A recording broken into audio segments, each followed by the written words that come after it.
Good evening, sir.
Oh, hello, hello.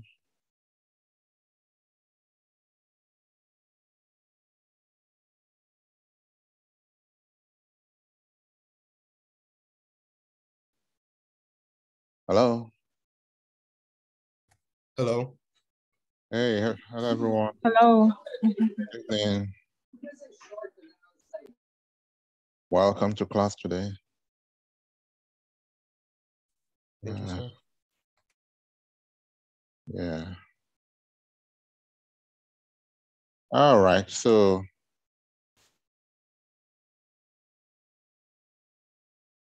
sorry, I'm a little late. So,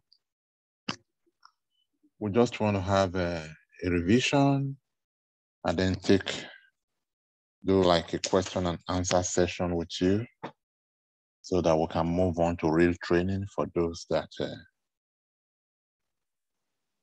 want to go on to become DevOps engineers. All right. Thank you so much. It's not our first time. Remember, we met at the first class before I handed you over to Ray. And now that Ray is done with you, you are back to me so that we can discuss and chat the way forward. Right? So like I said, it's basically questions and answer session today. It's not like we're doing something new. You haven't completed the introductory training. What next? What was your experience? Where would you like to go from here? I mean, any areas that of ambiguity that you would want to clarify, and so on and so forth. This is the session. We don't have to spend 2 hours or 3 hours. I'm around for as long as you have questions to, more like counsel. Otherwise, it's nothing technical to you. All right. So over to you.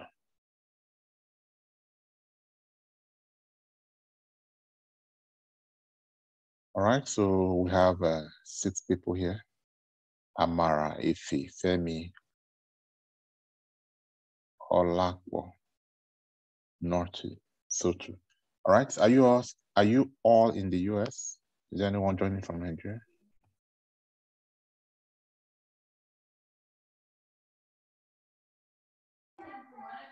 I'm joining from Nigeria.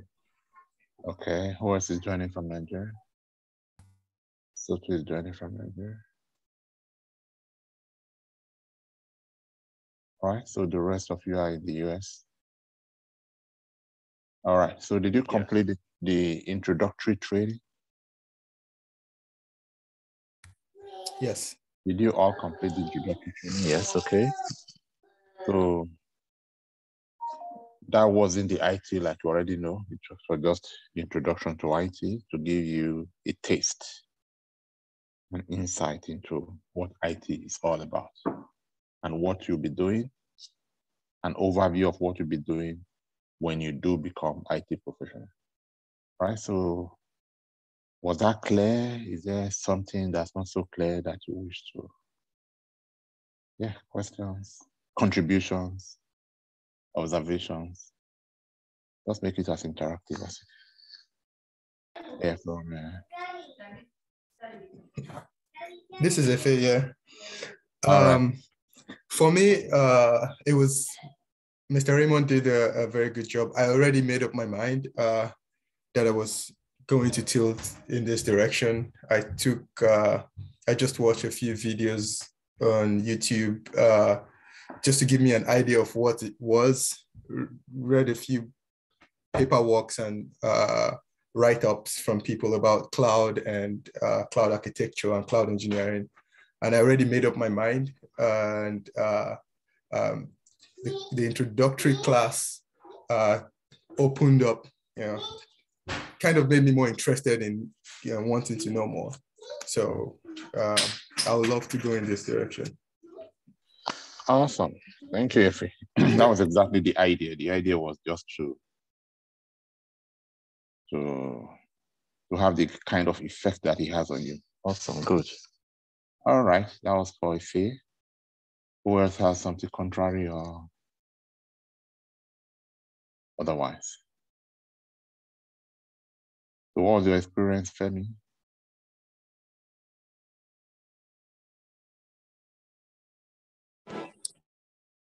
Yeah, same thing my similar as Mr. Rady did. I started exploring AWS to see what the options.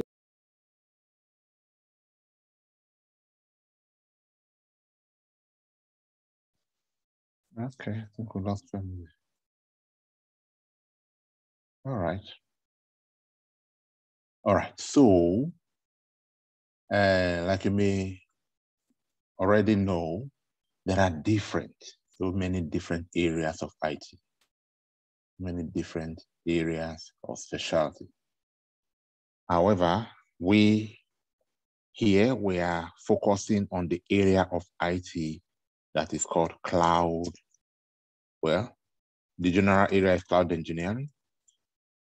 Of course, you know, and then under cloud engineering, we'll now have courses specifically around cloud solution, architecture. And then we also have courses around automation, cloud automation. Under cloud engineering, which is the general name for all cloud related courses, or all disciplines, so to speak. All cloud disciplines, all right? Then we have cloud solutions architecting. Then we have automation, cloud automation. And what do we mean by cloud automation? This may not be what everyone calls it. It's just okay, let me start with it. So these are the two areas that we are focusing on at the ITern. It doesn't mean that there are no other areas such as solution development, database management, AI, stroke machine learning, Internet of Things, and so on and so forth. However, like I said, these are my areas of expertise. This is where we really know what we're doing, and this is where we want to focus. And the attraction here for us as course developers is that there are currently high demand for IT professionals generally, and especially these two areas. Now, these two areas are so interrelated that you could actually use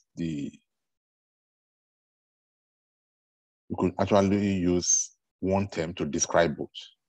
In other words, even though you are expecting to hire a cloud automation expert, you could still call it, employers would still call it that role, cloud solutions architect. All right, so it doesn't matter what the nomenclature of that role is. What matters is that the expectation, the job description, what you are expected to come into that organization to do are basically, essentially the same. Job description is the same. Whether it is called that, or whether it's called a cloud automation engineer, or whether it's called a QS engineer or QA. You could just keep naming them and so on and so forth. It's basically around the same thing. And what is this same thing? The idea of being able to automate the process of application deployment. Okay, I will explain that further. Hopefully somebody asks a question in that direction to give me an opportunity to explain. But basically, the message I want to pass across right now is that the job market, specifically in America, this does not cover Nigeria. I do not know about Nigeria. In the US, the job market is so hot, so hot, that once you qualify for these roles, it's the same course, it's just the nomenclature of the role, then the possibility of getting a job is very, very high. And we're not exaggerating when we keep saying there are over 150,000 roles to be filled in the US on this level. Whether you call that level that or whatever name you call it. There's even a new name now, they call it site reliability engineer. Yes, it's basically the same thing. reliability.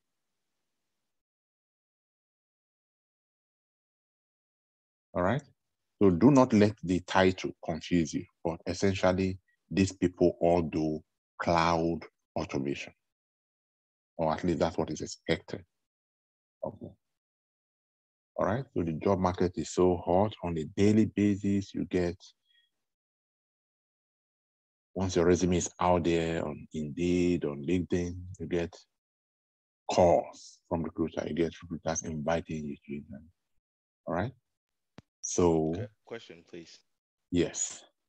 When you say site, are they saying like on site versus, let's say, you are remote? Is that what the site is?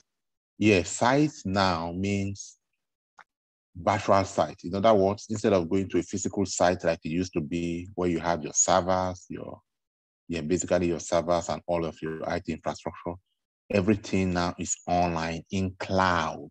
So site here would mean the company's infrastructure hosted in AWS, or hosted in Azure, or hosted in Google Cloud. Okay. That's Okay. what South means. So it's essentially remote job. All of them, all IT jobs. Well, most IT jobs these days, especially for these roles, are remote jobs. In other words, the infrastructure. You don't know what infrastructure means? Yeah, I'm essentially saying the servers, the EC tools, the RDS, the Route 53, the high availability as configured on various AZs, all of them are in cloud, and that cloud can be accessed from anywhere. Therefore, in fact, when we say cloud, there is no physical place for cloud. Yes, you may have data centers, which are the backbone housing the infrastructure that support cloud. But cloud is built on data center infrastructure. So cloud is not data center. All right, I'm not sure if that confuses you, but the point is, whether we call it site or we call it infrastructure or we call it any other name, it basically means the servers of the organization in some cloud service providing environment, for example, AWS. Yes.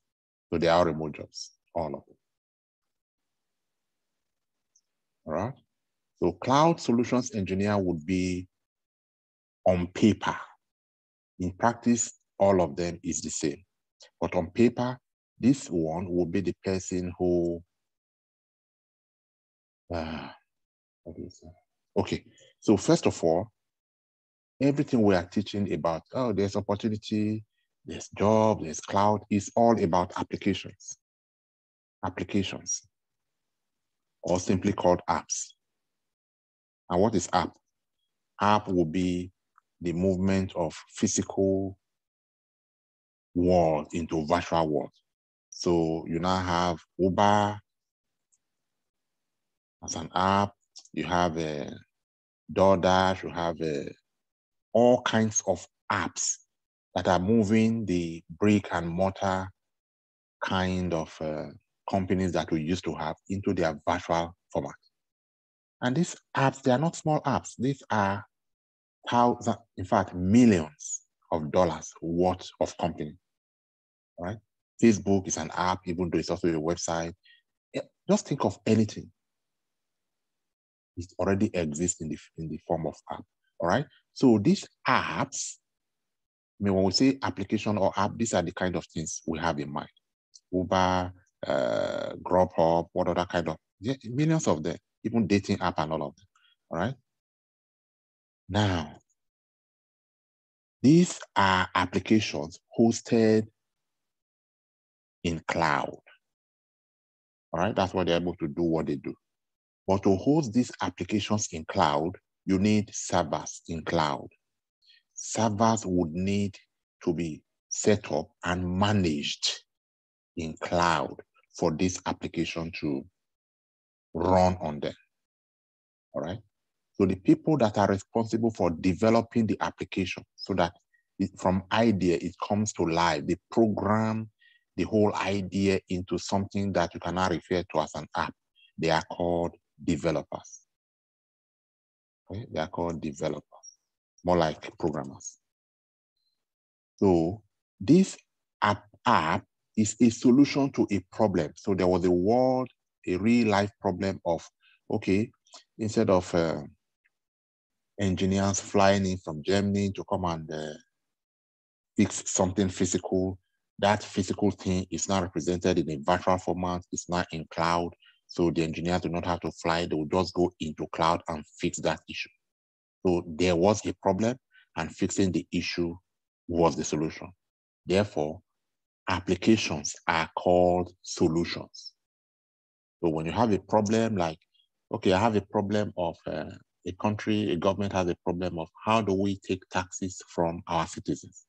And then some consultant or some genius comes up with a solution to say, I'm going to develop an app that will capture the NI number or the SSN of every citizen.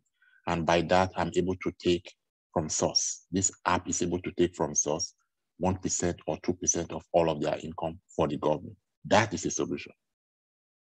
And that solution will be developed into an application. So that is where the word solution comes from. Solutions developer, solutions architect, solutions this, solutions that. It simply means application designed to solve this particular problem, right? So we have solutions developer, but that's not our area. These are people who do coding, who do programming. And when people come, they say, we don't want programming. That means that is not for them. But these servers, generally called, because if you say servers, then you are omitting other network components like switches, routers, NACO, which is access control, security. You are omitting a lot of other things as it relates to the facilities that you need to have in place to host this application. Therefore, server is not the right word. So the right word I would cater for these other parts that you don't want to measure one by one is infrastructure. Infrastructure. All right. So it's a different set of people, another line of discipline that is responsible for the setting up of the infrastructure on which your solutions will run, on which the solutions developed by developers would be pushed. These people are called solutions architects. And that's where you belong, solutions architect. All right, so this is what we are training you, or we will be training you to become. Solutions architect, working hand in hand with solutions developers to not only set up the servers, but also, and more importantly these days, like I mentioned earlier, automate the process of this application seamlessly deploying into the servers. All right, I'm not able to draw right now because today's not class. Otherwise, if I put this in tutorial form, we can do this. That process of continuous integrations, continuous integration of application into server seamlessly, so that even while everyone is sleeping and applications are being modified, they are seamlessly reflecting in production. So that is what you call automation. Automation. And there are tools, there are tools, yeah. There are tools called DevOps tools that are used in the industry to enable, to enhance, to make possible this process of automation. These are the tools that we'll be learning under, ultimately, in order for you to become solutions. Okay. So we talked about solutions developer, we talked about solutions architect. By the time you now learn these tools on top of solutions architecting, then you are no longer just solutions architect, you are now DevOps engineer. Because it means that you do not only know how to set up the infrastructure to accept and run your codes, you also now know how to automate that process. And this is the real place. If you know this, many people know this because the market is becoming very competitive. but it is your ability to automate that now distinguishes you and opens the opportunity to you. So this is where we are going. This is where we are going. And in getting here, we're going to be talking about so many tools, right? Tools like Maven, like G, like Bitbucket, like Artifacts and Artifactory, and so on and so forth. And then the most powerful of all the tools, which is the most modern automation, Kubernetes. And also, you would even learn what you think you know now, you don't really know much. The ability to go into cloud, to go into AWS and use your mouse, because that management console, to click things around is infant level, it's infantry. That's only at the entry level. In operations, nobody is going to allow you to go in there and be clicking mouse in order to set up an EC2 and manage an EC2. So what they expect you to do is to use automation again to spin up your infrastructure. So from your CLI, you are typing and your EC2 is coming up, you are building your security gate around your EC2, you are opening ports, you are loading your HTTP into your EC2. You are doing all kinds of stuff, but without going into cloud using your mouse. So the ability to do that using, they are not really codes, but using scripts, using the kind of language that cloud will understand when you say, go ahead and spin up 5 EC2s for me, put one in this availability zone, put the other 4 in the other easy. That ability to do that, so that you can even save the code, so to speak, so that in future you want that same infrastructure, all you need to do is run the code and those infrastructure will be up in minutes. So that ability is also, like we said, automation. And that automation is made possible not by learning of tools, but by another kind of scripting that is called infrastructure as code. So infrastructure as code is automation that will help you build infrastructure in cloud. Infrastructure in cloud. And then DevOps tools is automation that will help you deploy codes or apps in the infrastructure above infrastructure. All right. All of this is just an overview to tell you what IT is about from our perspective and what you are going to train to become. And then that when you do get here and you are now able to do all of this, I don't know how to say it without exaggerating it. The job market is really, really hot. So at this level, you are looking at minimum, even if you don't know anything, as long as they are willing to employ you. I mean, what I mean, when you don't know anything, I mean, even if you are starting at the ground level, minimum salary would be 100K per annum, sorry, not per month. All right. And then if you are really good at that level, you could be doing up to 140 or 160. Let's be modest. Let's say 140K per annum. And then once you have a couple of months of experience, then you are free to move from this first company to other companies because the job market is hot. Even when you don't want to go, they will literally beg you, leave that company and come to us. Not got what we want, what we are looking for. Then you could be looking at a salary of up to 170K per annum. And this may come with other benefits depending on the company. Some will give you shares, some will give you bonuses, some will give you all kinds of things to encourage. So it is not, what is more common is 200K. By the time you add all of those other benefits, 200K per annum. And then if you are lucky to go into one of the 5 big companies called FANG, Facebook, Amazon, Apple, and Google, if you're hired by them, then you could be looking at up to, don't think I'm exaggerating, but even at this, I'm being modest, 400K per month. I mean, sorry, not per month, per annum.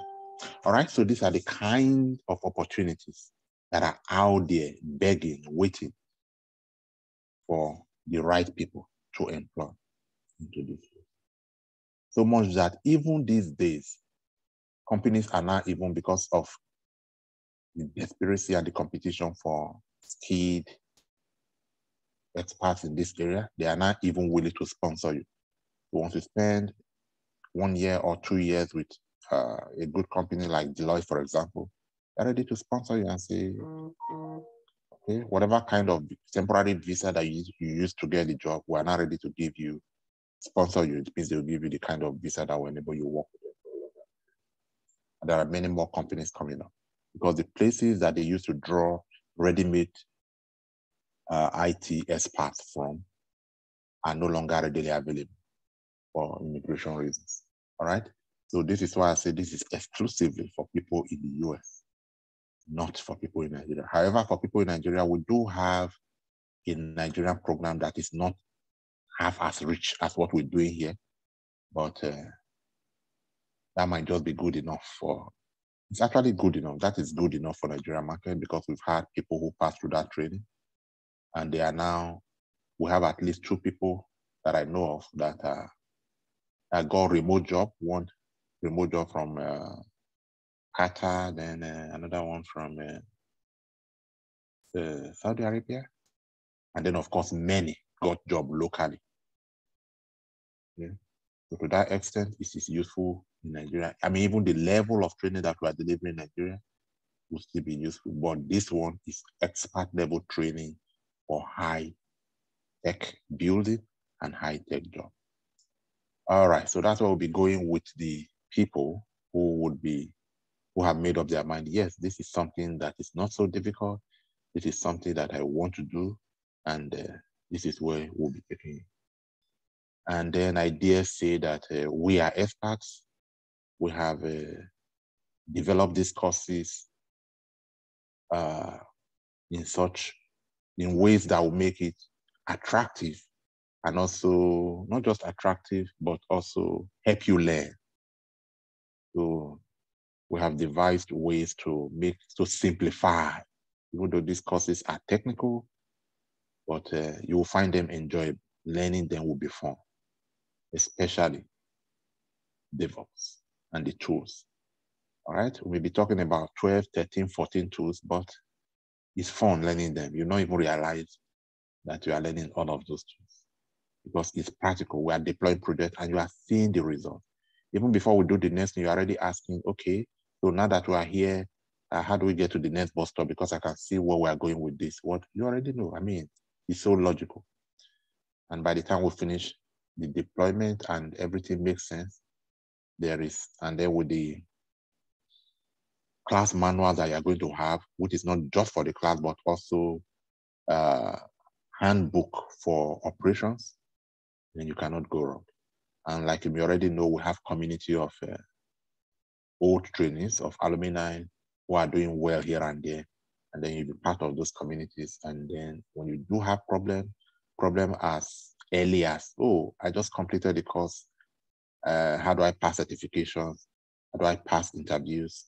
So these alumni, between themselves, they support themselves. They support themselves to levels that even you cannot imagine. Because once you are in class together for 1 month, 2 months, 3 months, 4 months, of course, and then one person gets a job, he takes it up as responsibility to help you also get a job. And by the way, all right, so if you leave me to talk, I'll just talk for 3 hours. So let me not do all the talking. So that was the overview of what's ahead of us in terms of where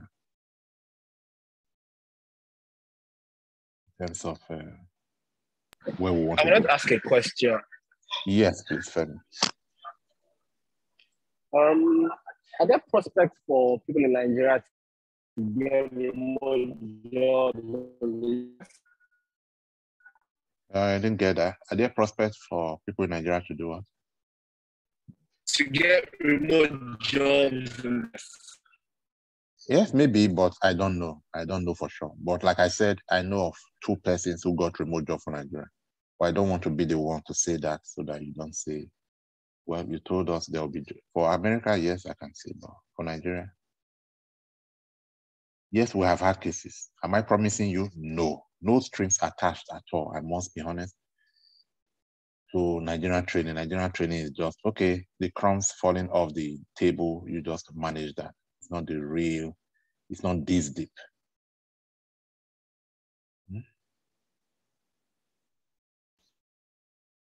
Yes, so as long as 1-2 persons got remote job, yes, I would say, however they got it, more people can get remote jobs. And I'm even sure more people got.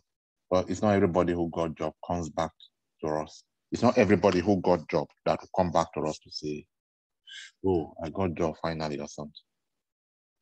We're talking about the one that happened. All right. Cool. Yes, questions. So what day does the training start, and what days of the week is it going to be, and what time of the day? Okay, so this training for your class will be weekends. It will be Saturdays and Sundays. That's tomorrow. Okay. Saturdays and Sundays. That's twice a week. Then 6 p.m. to 9 p.m. Texas time. That's Central Standard Time. Okay. And then the training will last for 4 months. And in those 4 months, would cover Linux, even though you thought you knew Linux already, no. We'll cover Linux proper, that was just introductory. We'll cover AWS proper, the curriculum for AWS Solutions Architect. And then we'll cover DevOps. We'll cover, before DevOps, we'll cover Terraform. We'll cover DevOps, building CI/CD, and then we'll cover the father of them all, Kubernetes. Take this one to the job market, it's guaranteed that you get a job, because not everyone knows that fairly. So these are the things, the topics you'll be covering in 4 months.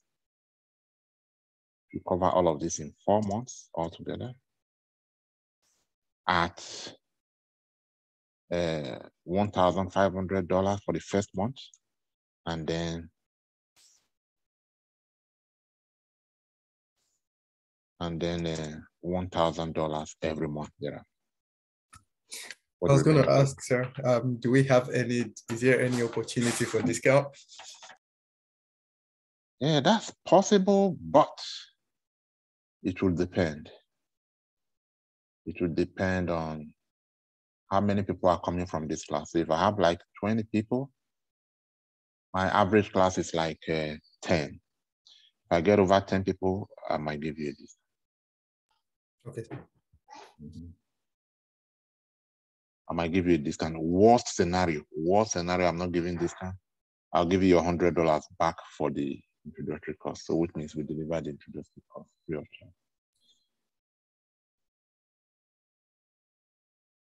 I could give higher discount, just depending. So the whole idea is there's a minimum amount that this must generate to keep business. Once I hit that minimum amount, then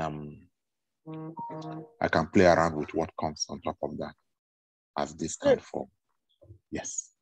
Is there a way that the down payment is can be split into 2? That's a hefty one-time payment, at least for me. It's pretty hefty. No, that's not hefty for you. Go and look for it. It's hefty. No, it's not. It's hefty. Is that Nana from New Jersey? Nana. It's hefty, sir. Yeah, but you've had 2 months to prepare for it now. So it's actually testing how serious are you, because whoever is able to come up with this money, it shows that yes, you really mean business. Actually, I thought it was 1,000 down payment and then the rest is split up.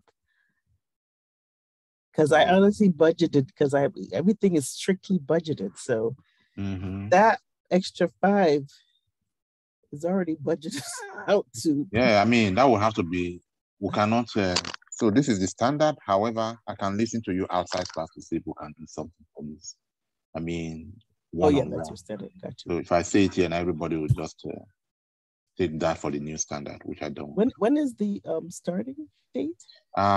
Starting date would be tomorrow, Saturday. Tomorrow. It's supposed to be today. So we're actually starting today, but I'm just doing an overview of what's ahead. We start class on the 1st of. But the month is already over. Everything's been dispersed. You said? I said it's been dispersed because this is month ending. It's coinciding with the month end. So month end is when everything is month end first week. Everything is due. So we should have another class starting 1st of next month, but ideally we have classes starting 1st of. I will not say every month, but usually 1st of every month. So 1st of next month. Okay. Yeah, we should have another class. All things being equal. But I do not guarantee that this will be the price next month. Things keep changing. 3 months ago, this was not the price. So if the price is going to change, it's not likely to go lower. Yes, please. So did I answer your question? So the course is starting proper tomorrow, Saturday. Tomorrow is Saturday, right? Tomorrow, Saturday, April 2nd. Yeah. And thereafter, it will be every Saturday and every Sunday, 6 p.m. I mean, the date and time is the days and the time is actually perfect, but I think I have to wait till the next month or next 2 months. Okay. Yeah. But will you keep the day and the time, the Saturday and Sunday? No, because this class would have taken Saturday and Sunday. So we'll plan for those classes when they come up. So once are there this class other takes classes Saturday that and do the Sunday, weekdays then? Then so this current class is Saturday and Sundays. I don't know when the next class will be. So next class, I'll look at the schedule and then we'll be able to say, okay, this is when I am free to take those classes. Yes, I have a class going on now, weekday class for Mondays and Thursdays. So my Mondays and Thursdays are occupied. Now Saturdays and Sundays will be occupied. So maybe the next class will be, I don't know, maybe Tuesday, Friday. Maybe, yeah. So I was going to ask, to start the class tomorrow, do we have to make the 1,500 payment before the class tomorrow? Yes. Okay. And we can get the payment methods online? Right? Yes, okay. Online, yes. I could also post that on the group so that you just click and then you get it. That'll be helpful. Yeah, okay. I know a lot of people have asked a couple of questions that I wanted to ask, but the one I want to chip in is I've had, good things about the job, what is paid annually, but in a tendency where one didn't get a job, what is your support towards that? Okay, so support, what do you expect? Because the normal support will be, we'll keep motivating, especially your colleagues as part of that alumni. They keep motivating you by, oh, I just got a job today. Another person says, so the support will basically be motivation and helping you understand, remember, or revise what you have done in class, because we would have taught in class everything that you need technically to get job. So the support will be to continuously push you until you get job. So we had a case like that with somebody who completed training late last year, and the goal was for her to, and then she completed the contract from the old job, December. So the goal was to focus on interviews and get a job by the end of January. January came, there was no job. February came, there was no job.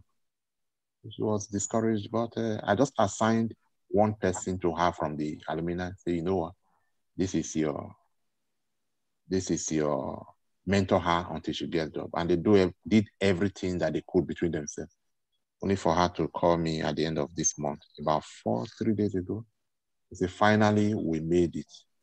So she got a $65 per hour job. All right, so it may take a month, it may take 3 months, it may take longer, but we'll just continue. The only kind of support we can give is to continue to motivate you and assign people to help you build you on your weaknesses so that you can travel more. So in terms of, yeah. So the other question I had was, in terms of what we need in terms of hardware to start to be able to run whatever software, because I ran into the issue, and I think a number of people also ran into the issue where we're working on laptops, which I thought had sufficient memory and space, but even for the VMs that we had, like my laptop crashed because I didn't know it would take 8 gig RAM has half a laptop should do your work. Because you don't really need laptop for so much. You have already, everything we'll be doing from day one is in cloud. So you are connecting to cloud, and all of your machines will be spinned up in cloud. So so the everything virtualization you did earlier on will not do it again. Okay. Okay.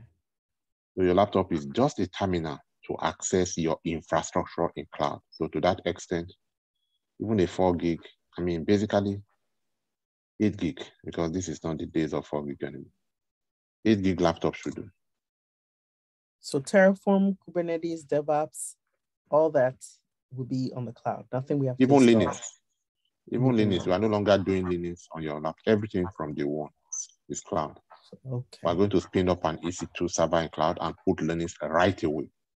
Okay. So the old method we used to do it when we're charging less amount was to first of all do Windows and Linux on your local system, and then take you to cloud and begin to do cloud from AWS. But we have attended so many interviews on your behalf, and we know that now we know what interviewers are looking for. So we'll just take you straight there. No time to beat around the bush, and then come and show you the real thing later. We want to show you the real thing from day one, so that 4 months of training, you have known the real thing and you have practiced with the real thing over and over. So I have a question. Right. Yes, please. Are we going to be able, based on the training, are we going to be able to write the AWS Cloud Architect Associate certification after the AWS training, or do we have to wait till after the end of the 4 months? After the AWS training, you should be able to write, but you do need to revise, do additional revision. Okay. So because this training will still be going on, you will not have time for that revision. The revision is serious, I must tell you. Okay. Now, please do not say, these things are not really, the training is easy because we are the best trainers and we have ways around this. We know how to explain these things in ways that it will make so much sense and you begin to appreciate IT. But that does not mean that the work out there is easy. All right, whoever is paying you 150, 140, he wants to see you sweating for your money. All right. So the certification, for example, as part of the hard work that you have to do in all, because to deliver training and it's interesting and it's simple in class is one thing. For you to practice on your own and get the same result that we got together in class, it's something else. Many of you may not have the time, and when you have the time, you stumble, you get the first roadblock, you are discouraged, and you say, this thing, so no, it's not going to be that easy. But we do have a forum like we already have, the WhatsApp forum, where you can take a photo of issues, put it there, and somebody would always help you. Your trainer will be, I'll be there, your colleagues will be there. People will support you to say, this is what you are doing wrong. So to that extent, even though the training prepares you for the certification, you will still need at least 4 weeks of hard study to practice certification questions and answers before you can go for it. And because you'll be so busy with all of these practicals, you'll not have time for that. It is after everything that you now take 4 weeks off, prepare for this, pass this, and then start looking for a job. Or sometimes you can even, it's even possible to, because employers are really desperate now, recruiters are desperate, it's now possible to get a job without certification. I'm not recommending that. Get certifications as early as you can. And your guys will be there on the forum who have passed certification, and they will recommend all kinds of ways. If you can pass certification, beautiful. If you cannot, just speak out and say, man, this thing is hard, I cannot do. Then you get support, you get help here. I have one more question. Yeah, go on. So if we get certified in AWS and get the job, will you advise to get Linux certification? No. Okay. Why Linux? Okay. By AWS, you already passed Linux. Linux is old school. Okay. In terms of certification, I mean, Linux is kernel to all of this. You need it for that. But in terms of certification, no, there are bigger certifications, more relevant certifications that can earn you $250K. Linux is not, nobody is asking for Linux anymore. Not even Red Hat certified? Yeah, Linux is Red Hat. Whether it's Linux, Ubuntu, all of them, they are Linux. There are over 20 flavors of Linux. Red Hat is one of them. So are you going to guide us, even after we finish this training and get a job, are you going to give us a track on how to grow in the career, not necessarily just getting the job? The forum will be there to support you, because the forum will have people like you, people working in Deloitte, people working in Accenture, people working different. So it's just networking. That's what it does. That's the whole essence of network. Okay, sir. Question, please. Yeah. So if I'm following what you have there, right? So it looks like the first step, you become a cloud solutions architect, right? And then you continue on to be engineer, and then all the way down to DevOps is where I guess you can call yourself maybe expert in that field. What is the timelines for all of these? Let's say, but cloud solutions are like 1 month. And if you say, maybe, sorry, go ahead, please. No, we don't do it like that. We don't say cloud solution 1 month, then this one 3 weeks. No, we don't say everything.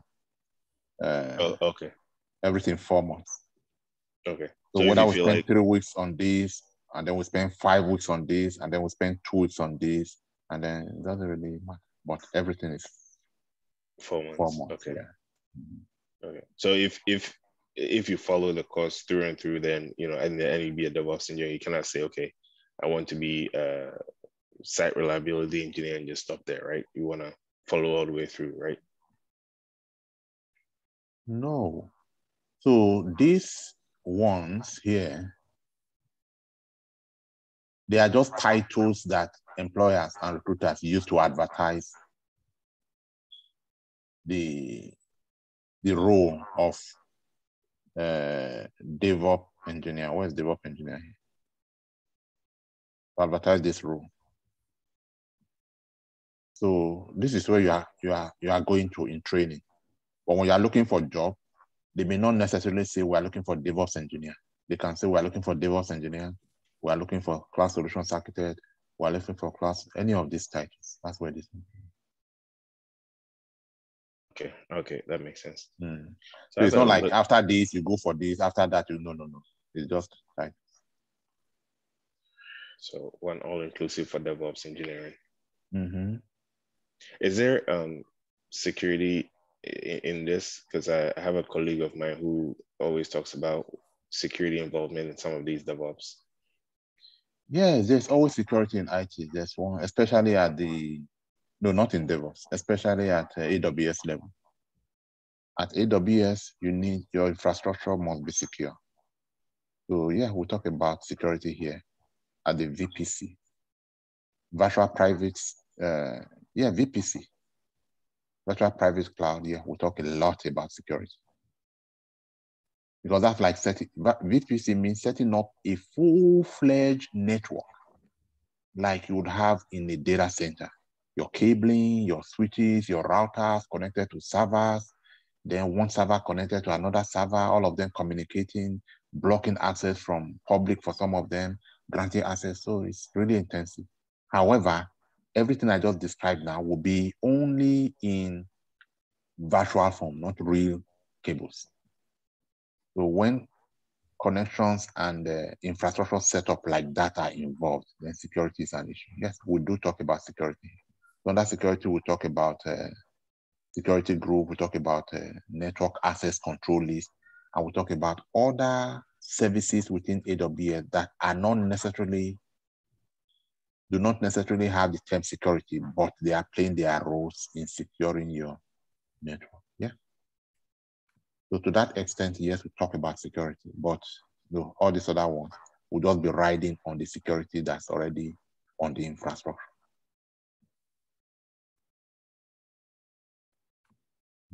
Did that answer your question? Yes, please. Okay, you are not scared of security, are you? Oh, no. I just know some few people that work in that site, and they always make a big deal of it. That's what I was asking. I don't know much about it, so. Yeah, by the time you are done with just AWS and then you converse with them, they are going to wonder, oh, you know about that? How did you know that? I'm going to talk a lot about IP addresses, how to choose them. And yeah, it's really,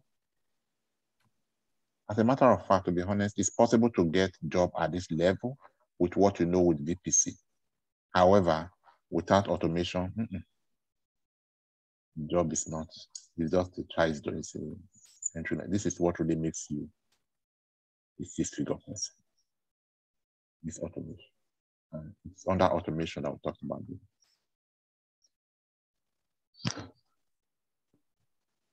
All right, yes. One more question, please. If I understand what Mr. Ray was speaking about last time, right? He said, so like the developers, they will develop this stuff, right? And then the DevOps engineer, he will basically clean it up and get it ready for production, right? Yes.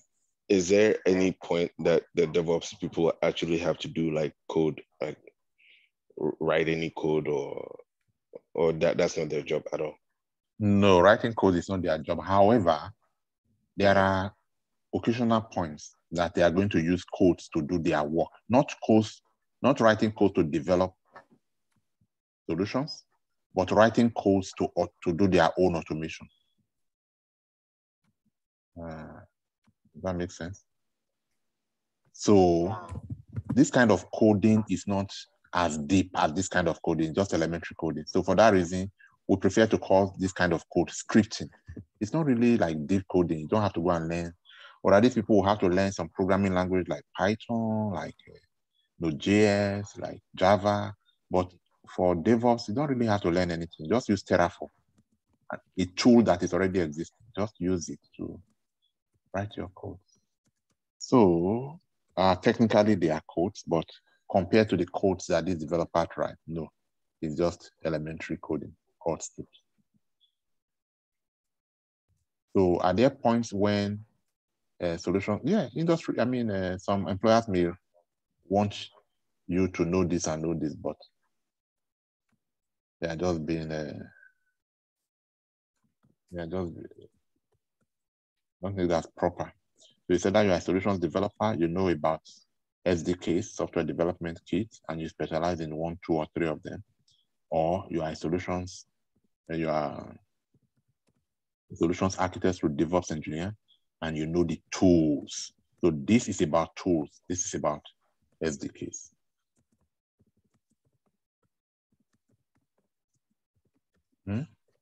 Yeah, scary because everybody says, I don't want anything to do with code, but the kind of code we do here at the really, really advanced level is what really brings you into this level of, into this bracket. But it's not like programming. It's very, very simple code, very simple. In fact, you don't have to do anything. Just copy an existing one, modify it, and then you have a new code. But it's simple, nothing scary at all. Even me, I don't know coding. I don't know any of the SDKs. I can set up I can set up that's crazy. Yeah. We don't know, but it's just that after working in this environment for a while, a couple of years, you just find yourself being able to understand, oh, this line does this line, but you don't really. What language is the code in? Which code? The one you're referring to, what language is it? I refer to 2 codes. I said one is called scripting for automation here. Code. All right. And I said it's just elementary code, very elementary. You even know that you are coding, elementary coding. So it's not like C+ or anything like that? No. And then I said, for these people, the developers here, these are the people that do the real coding. So this is where they do software development kits. And this is where they have to learn C+, for example, if that's what they want to learn. Java, Python, what else? Whatever kind of code, Node.js, and so on and so forth. So different people learn different keys depending on what they want or what they're comparing. So when people say, I don't want to do coding, this is usually what they mean. They're saying, I don't want to learn how to program in Java. I don't want to learn how to program in C++ so that I become a developer. No, all I want is to be able to work in the industry, do everything else, but not developing codes. And this is the next big thing before machine learning. All right? Okay, thank you. Yeah. So as programmers, these are the languages. There are about 12 different kinds of programming languages. JavaScript, Labera, depending on whether you are doing front end or back end programming, or whether you are programming for database, SQL, and so on. There are so many of them. We mentioned everything, it becomes scary, but that's not your level. Yeah, once in a while, as we work with these tools, we refer to, especially this, we refer to this one a lot. In fact, we even set up a server for this one, but we will not be the one doing the program. Because our work, remember what our work is as solutions architect? Our work is to set up servers. What are we setting up servers for? For the applications that developers are building. Yeah, you are hearing all of this for the first time, maybe, so they will make more sense as we hear them repeatedly over the next form.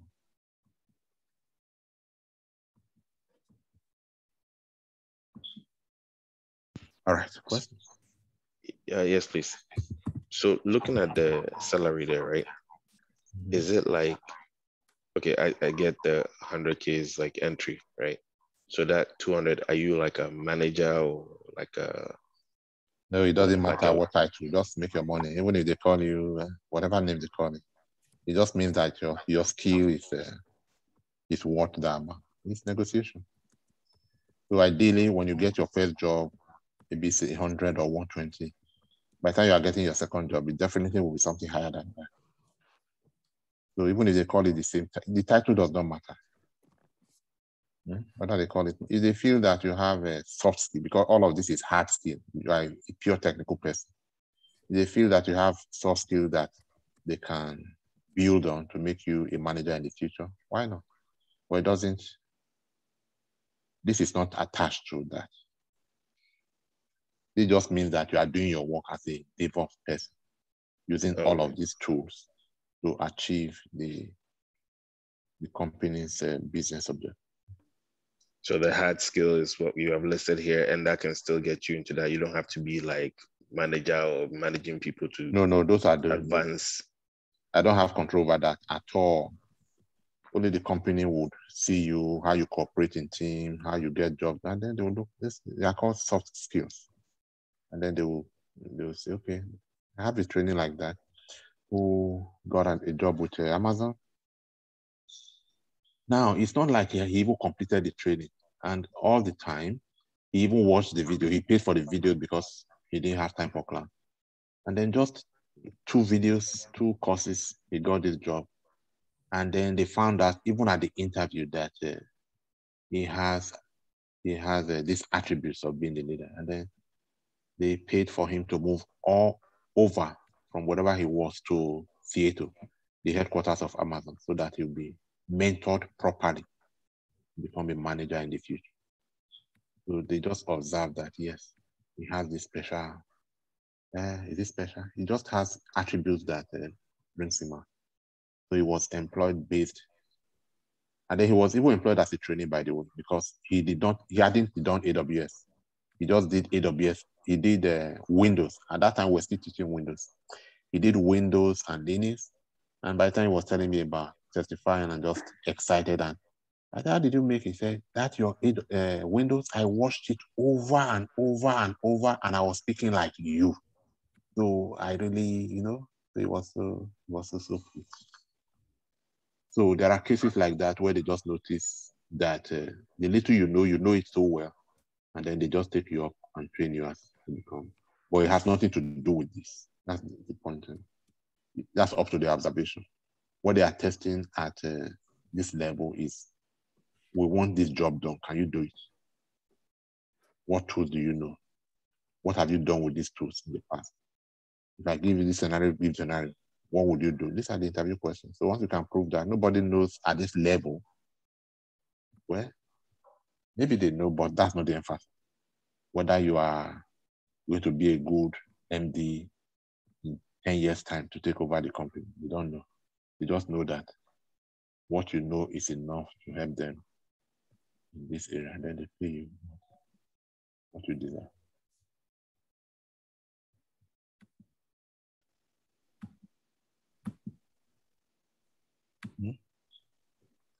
And then if you feel you deserve more than they're offering you, you tell them no. I mean, it's called negotiation. So in this day and age, certification still doesn't really, it doesn't hold as much weight as before. Maybe I shouldn't have mentioned that, but certification is still very important. But I was just saying that it's not required and it won't impact you. It does impact. But the point I was just making there is the employment opportunities are just, the market is just so hot that they are now.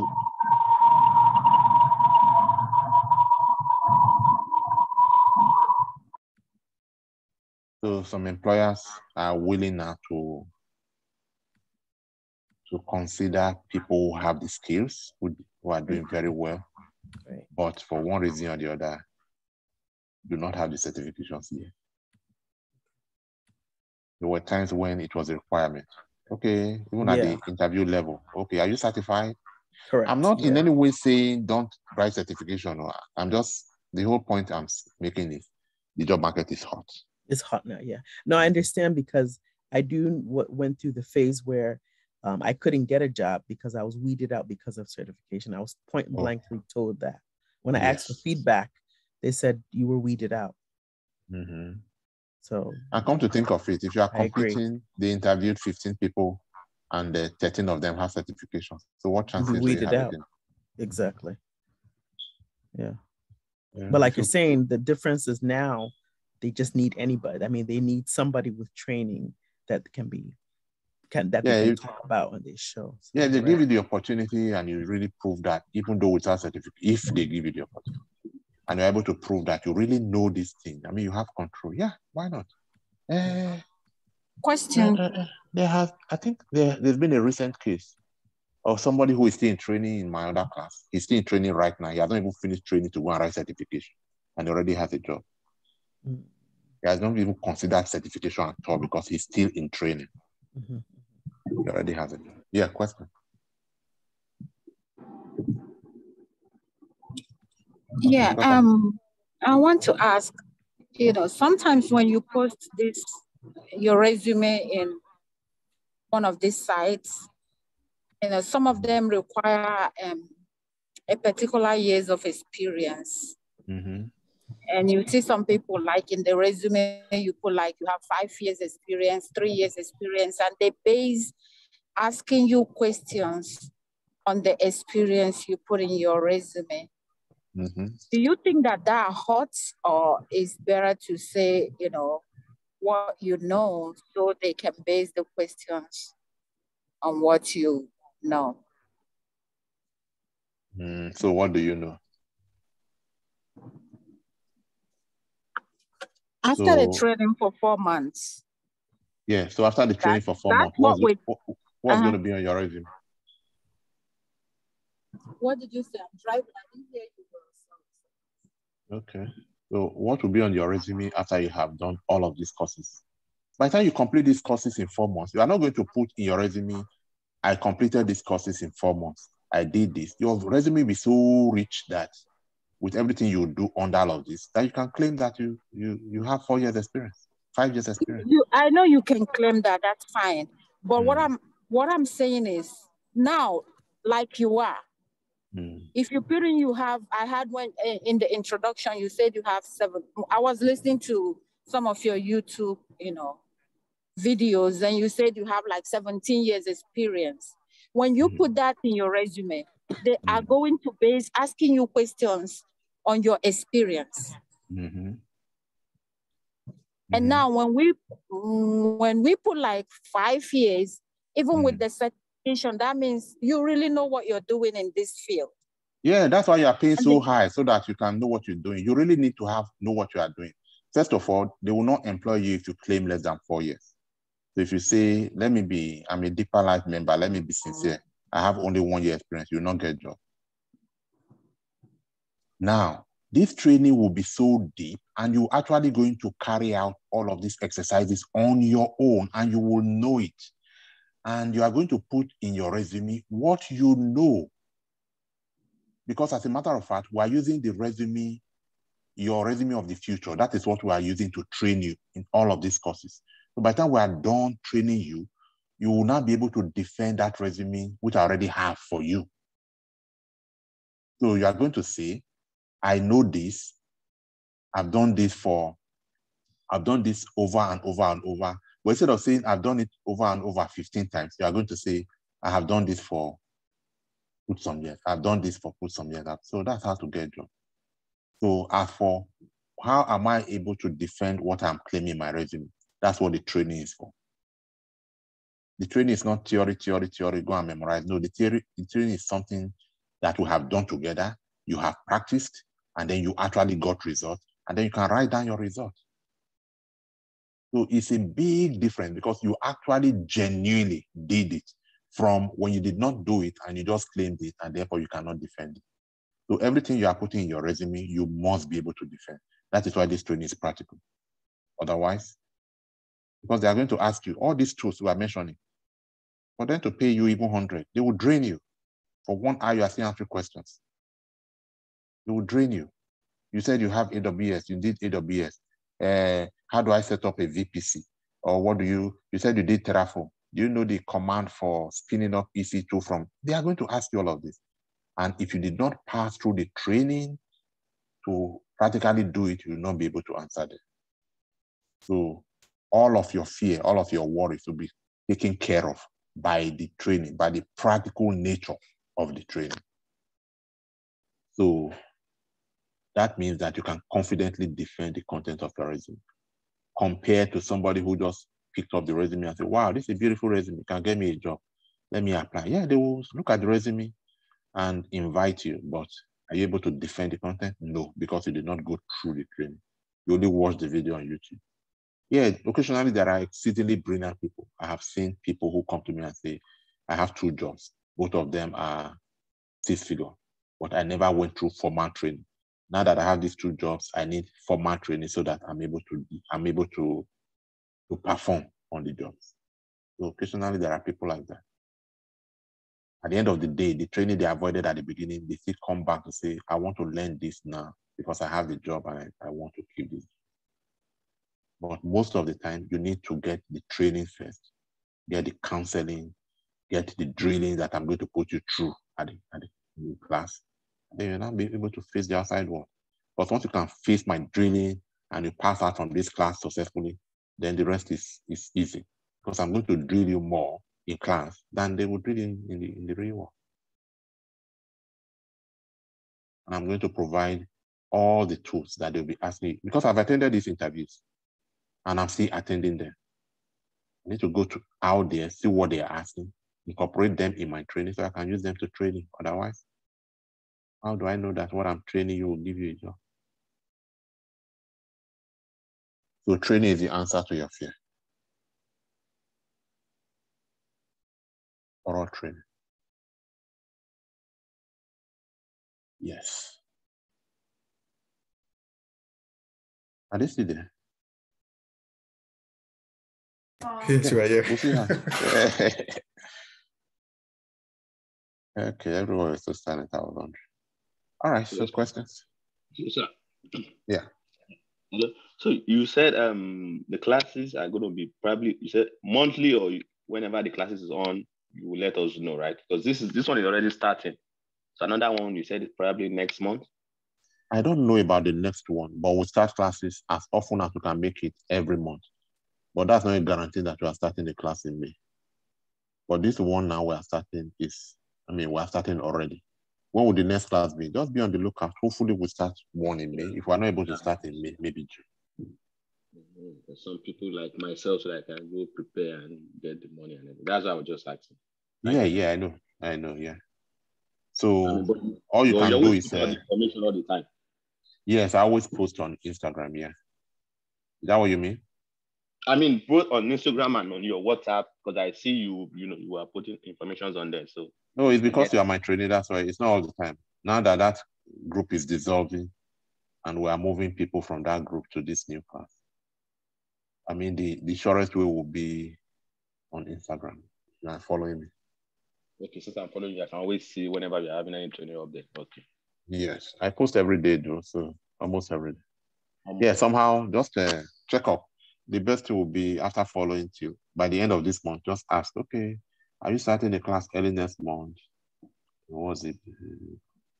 Okay, just keep following with you. All right. If someone chats you up, to know, will you respond? Yes, I try to. Okay. I try as much as possible.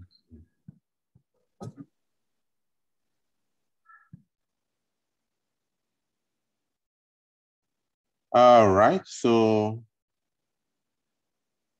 if there are more questions, I'll take them. Otherwise, we'll start the class for those people that are ready to go on now, because we'll just start the class proper tomorrow, Saturday, 6 p.m. So, sir. Yeah. I want to ask another question. Let's come back to this. The Kubernetes, the DevOps, CI, are they all through certifications? The Terraform, are they certifications on their own too? Yeah, they all have their own certification, but you don't need to write certification on every subject you learn. The AWS certification is enough to get you. So the one you just talked about, the Kubernetes too, there's a certification for that too, right? Yes. So there's certification for Kubernetes, there's a certification for this, there's a certification for Terraform, there's all of them. Every subject has its own certification. So you don't have to have certification in every one of them, right? That's what you said. No, just this certification, the AWS certification, is enough to get you what you are looking for. Which one of the AWS certificate? Because there are different ones, Solutions right? architect. Oh, solution, okay. Associate level. AWS Solutions Architect, associate level.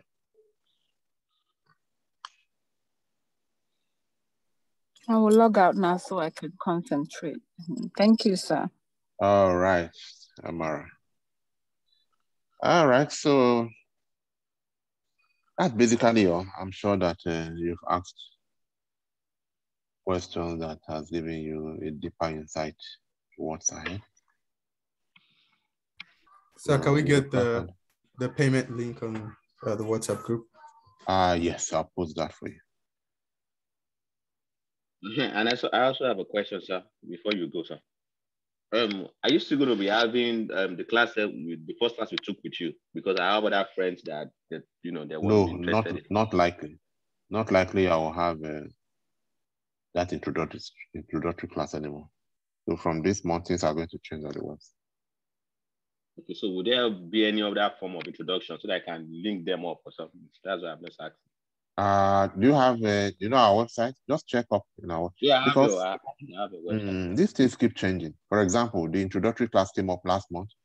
I experimented with it. I'm not so impressed with. Okay, for some reason it's not likely to continue. So I keep changing my strategy until I find the winning strategy. I know particular strategies will win forever. But as soon as it stops winning, we would change this. Yeah. So no, it's not likely to be on for another month. We're going to change, shuffle things here and there. So what would the next thing be? Check the website to say, oh, what's new with these people? What are they coming up with this time?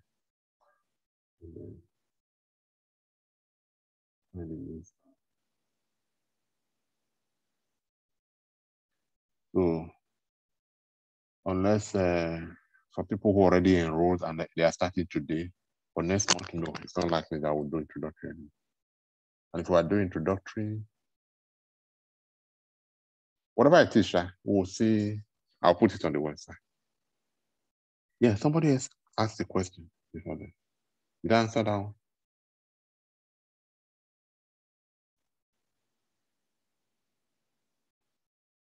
Okay, I thought there was a pending question. Oh yes, sir. I want to add something before I forget.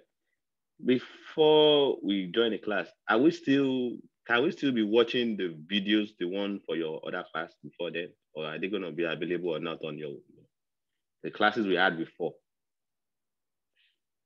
Just to refresh our like something. Is it going to be just for us to refresh before we will eventually come, migrate to, this advanced class? Which videos? You mean for the introductory class? Yes, sir. I'm not your trainer. I didn't teach you down. So ask your trainer. Ask your trainer whether the access that he gave you will remain valid. What will see be there after, now that you've completed the training. I thought you are the one that decides everything on the book. No, ask him. Okay. All right, sir. All right.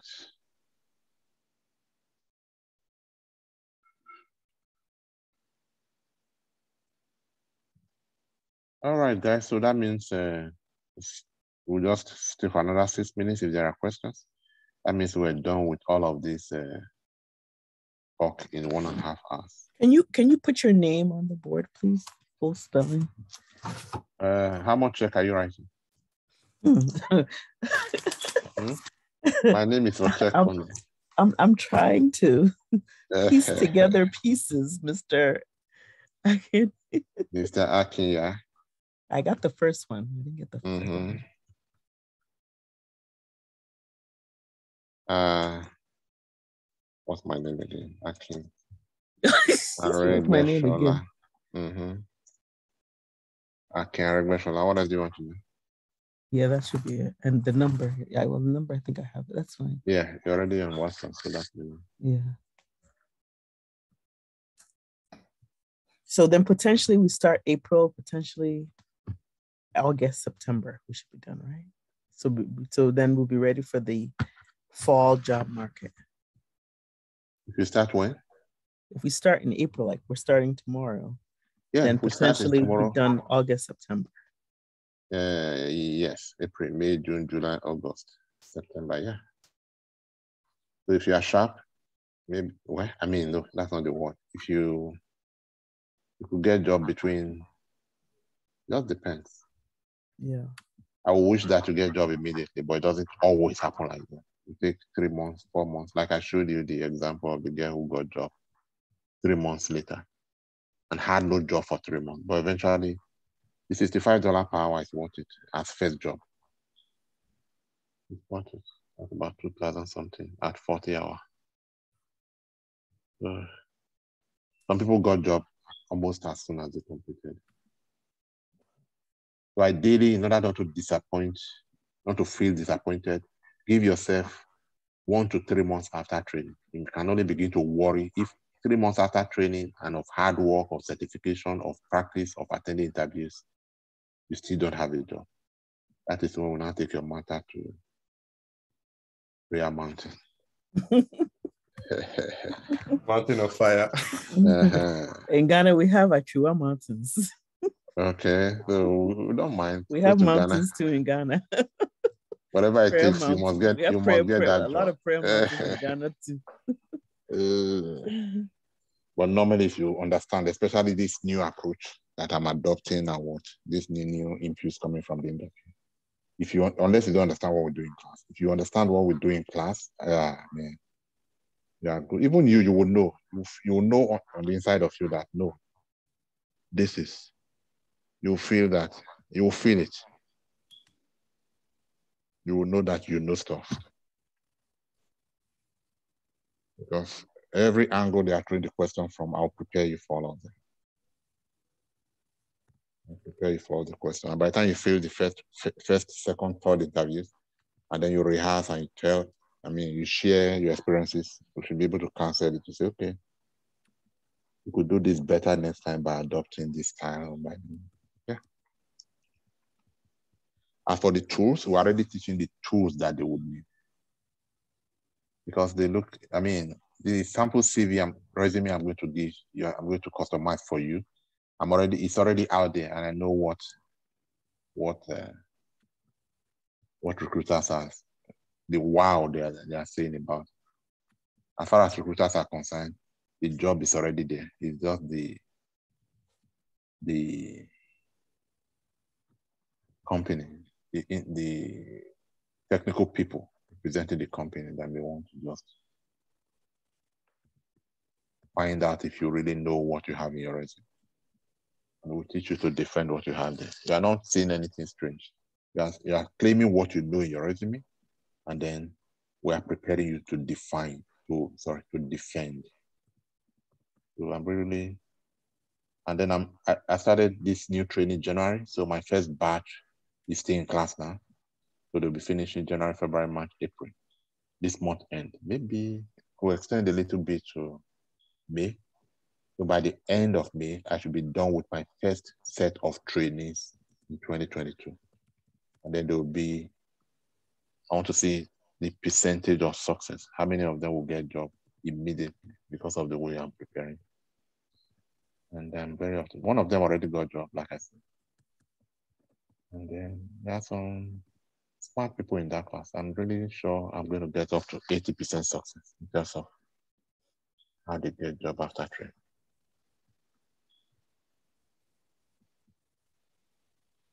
training. All right, so I've talked for just one more minute to go.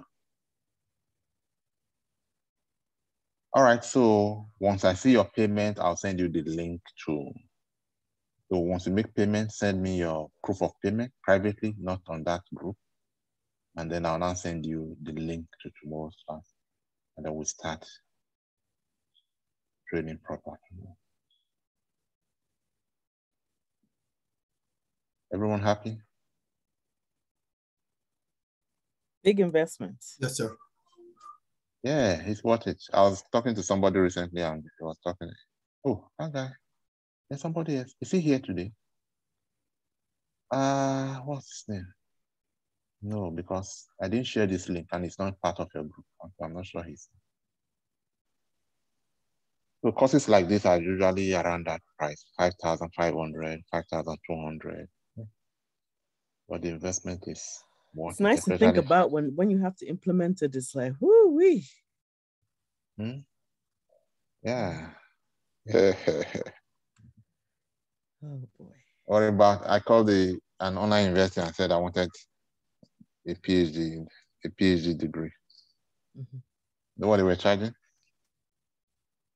$80,000. I said, keep your certificate, keep it. Oh, it's.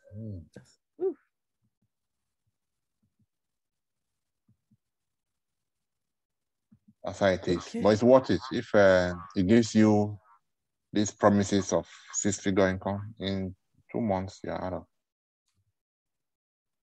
2 months, you recovered all of your investment. Even if you are doing it at just 10% of your salary per month. In 2 months, you will have recovered it. Sorry, last question. And I don't want to be offensive, but did you work yourself in this USA with this DevOps? Yes, I did.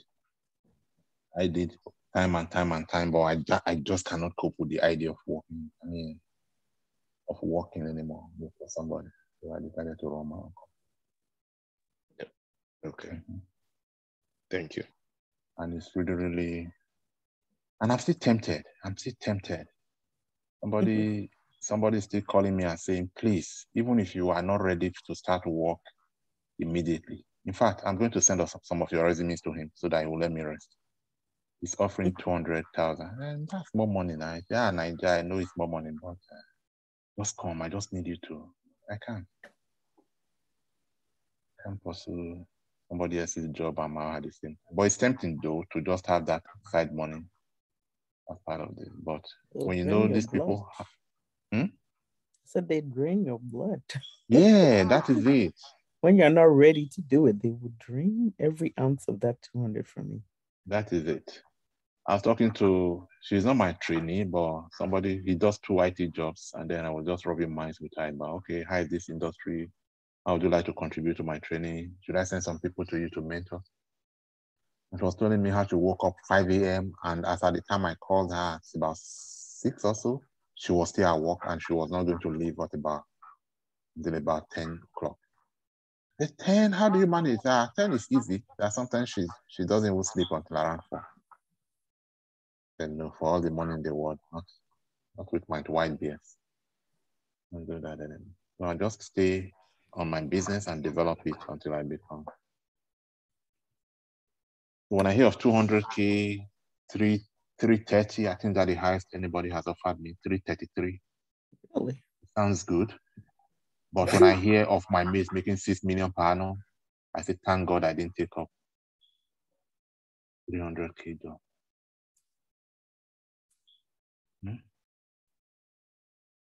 6 million per annum in business, or? Yeah, business, of course. Nobody will pay that as well. Doing what? Oh my God! You should start classes for that one. Can you just have your IT company or what? Because that's 6 million. It depends. You know, you don't make 6 million from. It has to be something that comes from within you. Once you can identify it and sharpen it, that's what it is. It doesn't mean that because I'm making my 6 million from one trade, therefore it's open to everyone. I mean, there are people like, even if it's 1 million, yeah, I must hit 1 million very, very soon. So 1 million? Let's start with that. You can make 1 million easily, that I know in business. Yeah. 6 million? Whew. Yeah. Well, not one time. They'll be consistent in business for as long as I have been. For some, at least 15, 17, maybe 20 years. So these are the kind of people I look at. I leave this 140K, 200K job to my students. That's true. After 27 years in the industry, no, that's true. What I should be. We're happy with that. Yeah, happy with that. They will even tell me, my students will tell me, Mr. Akin, don't leave. Oh. If you leave, who would? No. No matter how big the offer is, this is your, just stay and be training us. I do know one teacher who taught me before. His highest offers was 600,000. Okay. With the 100,000 sign-on bonus. You see? This was in 2010, 11. Wow. Yeah. What did you build computers or what? Or he was an architect, like a infrastructure architect. Yeah. Wow. Yeah. Nigerian dude. Yeah. 600. Those are the kind of people I'm trying to raise. He told us the whole story, even the 100,000 off sign on. When they gave him the check, they had taken taxes, and he gave it back to them and said, "I'm leaving." And they were like, "Why?" They said, "Well, you told me I have 100,000.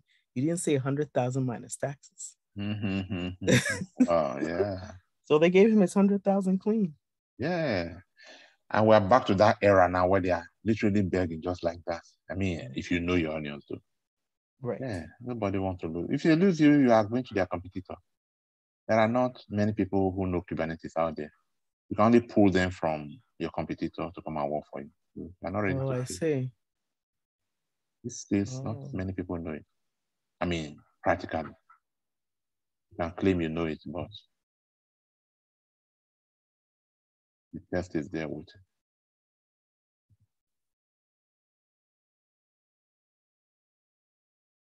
All right, guys. Nice talking to you. Thank you for your time and information. You're welcome. Thank you, sir. Welcome, Ife. All right, that'll be it. So see you guys in class tomorrow. All right then. Bye, everyone. Bye.